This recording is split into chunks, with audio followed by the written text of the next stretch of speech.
13 जनवरी 1761। चारों तरफ धूल, तलवारों की चमक और तोपों की गड़गड़ाहट थी। एक ऐसा युद्ध जिसने भारत का इतिहास बदल कर रख दिया। हम बात कर रहे हैं पानीपत के तीसरे युद्ध के बारे में। आखिर ये युद्ध हुआ क्यों और किसकी गलती थी, आइए जानते हैं इस वीडियो में। पानीपत का युद्ध हरियाणा के पानीपत के मैदान में हुआ था।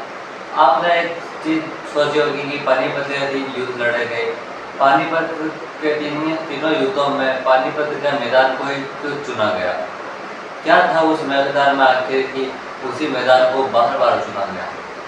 तो इसका जवाब यह है कि पानीपत का मैदान उत्तर पश्चिम से आने वाली सेनाओं के लिए सुविधाजनक था, क्योंकि यह मैदान काफ़ी विशाल और समतल था, इसीलिए इसमें कई युद्ध लड़े गए।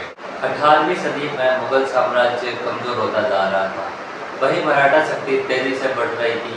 वह उत्तर भारत में अपना प्रभुत्व जमा रही थी।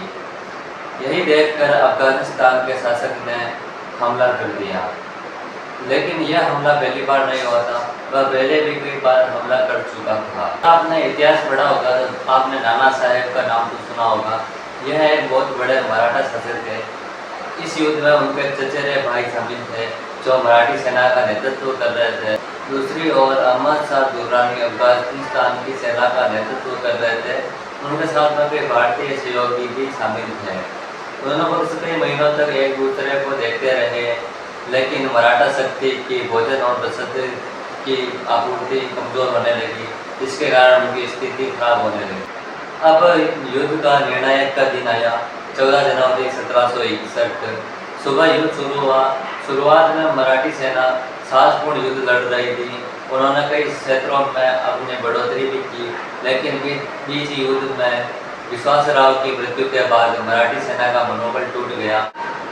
इस युद्ध में जीत का पलड़ा अहमद शाह दुर्रानी की ओर झुक गया और शाम होते ही मराठी सेना को बड़ी हार का सामना करना पड़ा।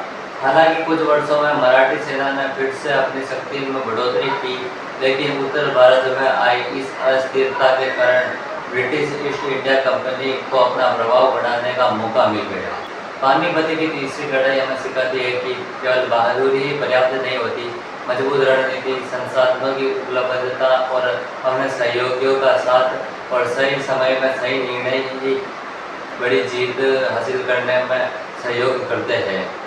अगर वीडियो अच्छी लगे तो लाइक शेयर सब्सक्राइब जरूर कर देना और कमेंट जरूर कर देना कि अगली वीडियो आप किस टॉपिक पर सुनना चाहेंगे। तब तक के लिए धन्यवाद। जय हिंद, जय भारत। और इस वीडियो में कुछ गलती हो गई हो तो क्षमा करें।